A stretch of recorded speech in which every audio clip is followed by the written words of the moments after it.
Hello everybody and welcome back to another episode of Hey What's This? Today I'm bringing you Driven Out. This is a game in the lineage of something like Jordan Mechner's early games such as Karateka or the original Prince of Persia. It's very much influenced by the long expressive animation, the fluid expressive animations of the cinematic platformer genre, but it kind of boils it down to more of a one-on-one duel. Instead of kind of traversing, large maps and things like that, it's really just a left to right continuous movement as you fight a series of one-on-one duels. The long, detailed animations here are meant to kind of telegraph each character's moves and give you time to react to them. So the game is really very much about just watching for each character's tells and learning to respond to them and learning their timing and when you can retaliate. Both the enemies and you have very long startup to your animations, so you can't really attack aggressively or sloppily. You've got to be very clean with your moves, and the long startup on your main character's animations kind of conveys her inexperience with that sword, and because of it, this becomes a very defensive game. There's not really anything you can do to proactively react to most enemies. There's a couple of them where you can kind of exploit their patterns and timings to make sure they don't get a hit in, but for the most part, you're going to be waiting for the enemy to do something, responding to it, and then using that moment, like right here, to, get your strike in. There's a lot of things I like about this game, and plenty of things that kind of distract from its core feeling of like strong combat. Not really at this part of the world, but later on there is a little bit of what I'd say over animation to especially elements of the background and the HUD. Like for instance, if you take a look up at the upper left, you can see right there, those are your health points. And as you get hit, it takes a very long time for them to drain, which kind of makes it a little harder to read at a glance, what your health is, since it can take up to like 2 seconds or something for one of those bars to drain. And that's less of a problem less of a problem with the health, but later there is a certain enemy that I encountered that does sort of have like a stamina bar that uses a similar system, and it makes it really hard to gauge when you can attack. And since the windows of attack aren't always very long, and your animations take a long time to start up, it's hard to know when you can kind of safely make your move. Things like that.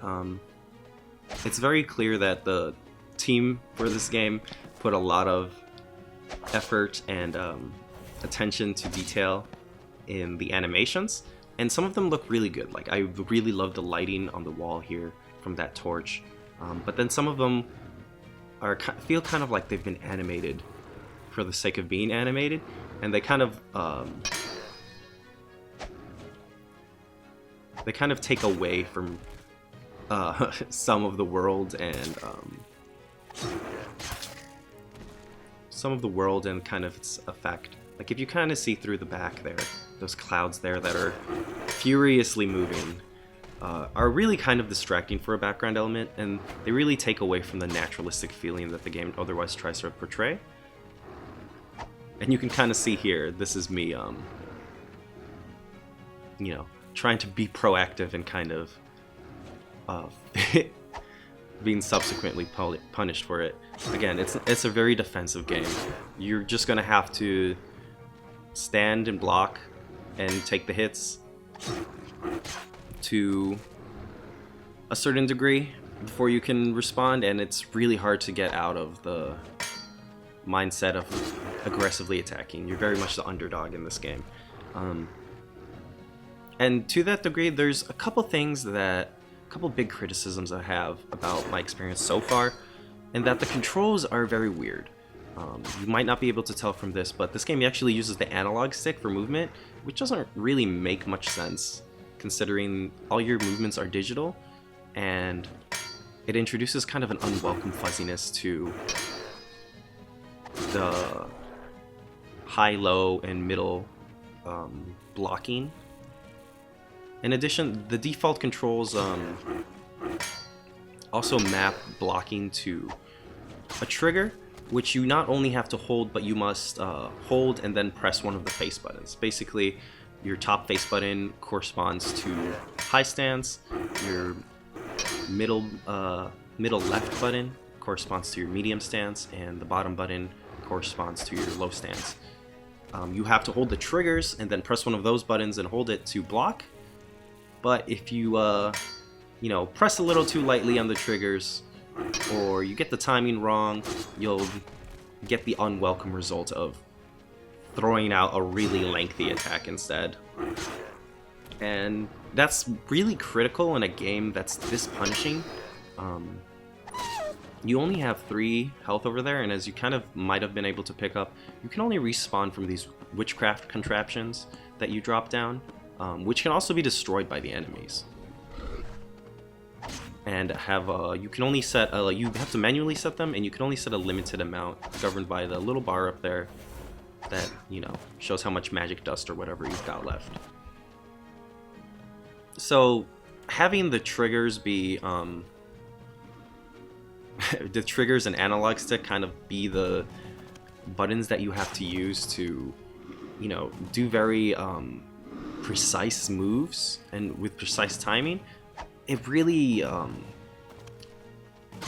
gets like some really unwelcome moments where you don't quite press the motion correctly, and maybe you do a middle block instead of a high block and you're dead. Things like that.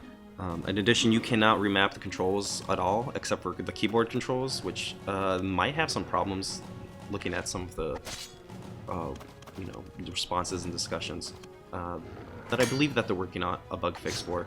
But yeah, you cannot remap the controls for this game, at least within it. I have been able to remap them to kind of like a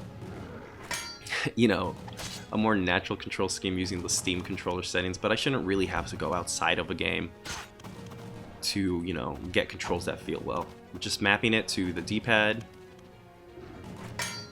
and a shoulder button would have helped immensely. And I also don't understand the need to press 2 buttons to block. It doesn't really feel like there's a need to have that system. I feel like just holding up or down or neutral while tapping the button would work perfectly fine, and they would also especially since blocks are instant, it would also help prevent that unwanted attacks from coming out, especially since they take so long to start off and leave you so vulnerable. There's not really any reason why you have to press 2 buttons for that.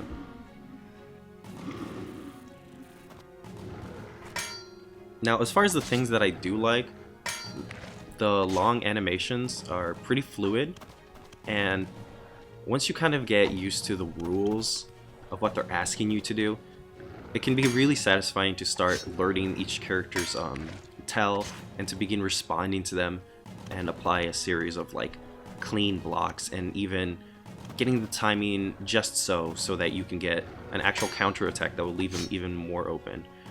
Later on after this fight, which might take me a little bit, there is an enemy that uses a stamina system, which is pretty interesting. But I haven't seen any other ones. But basically, if you block a certain amount of moves, it'll slow down their animations and give you an opening to attack. And I found that really interesting, and I hope it kind of comes back and is not just kind of a one-off for that one character. So there is that kind of learning process. I do feel like overall it's kind of rough in a lot of places, but the character animations and specifics are pretty good, and for the most part, once you get used to them, are pretty good at conveying which which attack is incoming, aside from a few where they're a little bit less distinct than I'd like. And that's kind of my general problem, is that there's a lot of very lavish elements of this game that are fantastic and feel well thought out, and then some of them that feel a little uneven, especially when it comes to things like world design. Since you're moving kind of left and right, there's not really any sense of there should be a sense of contiguous space, but there really isn't. For the sake of variety, they kind of switch between locales after every series of fights, and then it kind of creates this kind of disjointed world where, you know, I was just at a farm and then I'm right next to a castle and up into this, you know, this farmland that's been, you know, blighted and rotting with these like incredibly over animated clouds.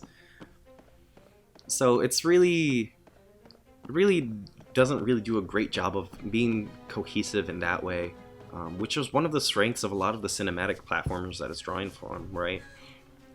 In addition, like, again, for the sake of variety, it switches up a lot of the character and enemy designs a lot, which is great, but it kind of goes with that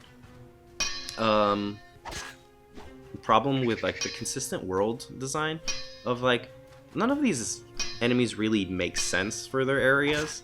There's no particular reason why this castle has to be filled with with werewolves, or why I have to be fighting birds in this area.